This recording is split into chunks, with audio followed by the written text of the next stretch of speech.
Hola chicos, ¿qué tal estáis? Bueno, aquí tenéis un nuevo vídeo del tema 4 de sociales, en el que estudiaremos la población. Para ello, empezaremos definiéndola. La población es el conjunto de personas que viven en un territorio, así de simple. De manera que en España vivimos unos 47 millones de personas, un 0,67% de la población mundial, que ronda los 1.000 millones de personas. Como podemos ver en el gráfico, la población de España ha ido aumentando a lo largo del tiempo. Y para estudiar la población de un lugar debemos fijarnos en una serie de características, como la edad, el sexo, la vivienda, el nivel de estudios y la profesión. Y todo esto se recoge en una herramienta llamada censo de población. Pero la población de un lugar no es siempre la misma, es un dato que varía porque nacen bebés, que es la natalidad, se mueren las personas mayores, la mortalidad, vienen personas de otros lugares del mundo, los inmigrantes, y otros que han nacido y vivido aquí siempre, pues se van a trabajar y vivir a otro lado, como los emigrantes. Y la diferencia entre las personas que nacen y las que mueren se recoge en otra herramienta llamada saldo natural, que sirve para comprobar si la población de un lugar ha aumentado o ha disminuido en un año. Y para reflejar todos estos datos y que se entienda muy bien, os presento otra herramienta, la pirámide de población, que muestra cuántos hombres y cuántas mujeres hay de cada edad.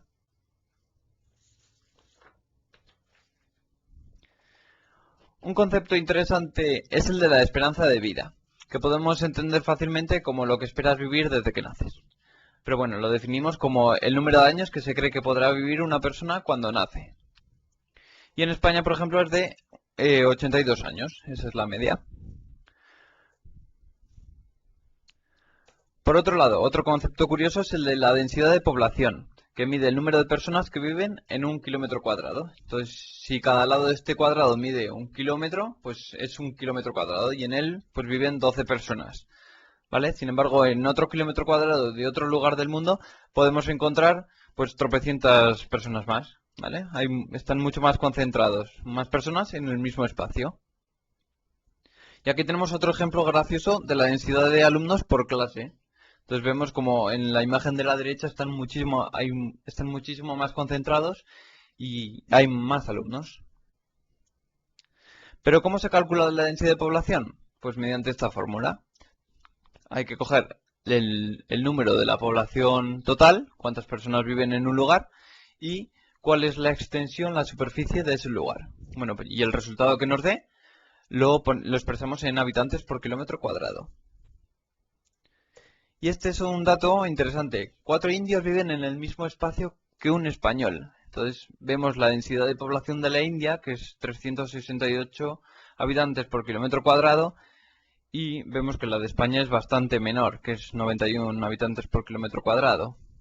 Sin más, un dato curioso, para que veáis la comparación entre países.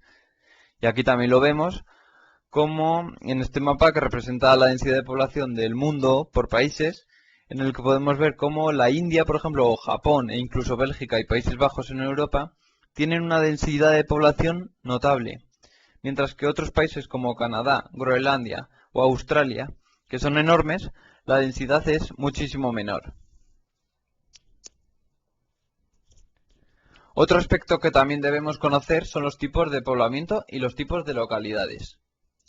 El poblamiento puede ser disperso, en el que las casas están muy separadas entre sí, como podemos ver en la fotografía de la izquierda, o concentrado, como en los de esta foto de Benidorm de la derecha, en la que los bloques de pisos están muy juntos y vive mucha más gente.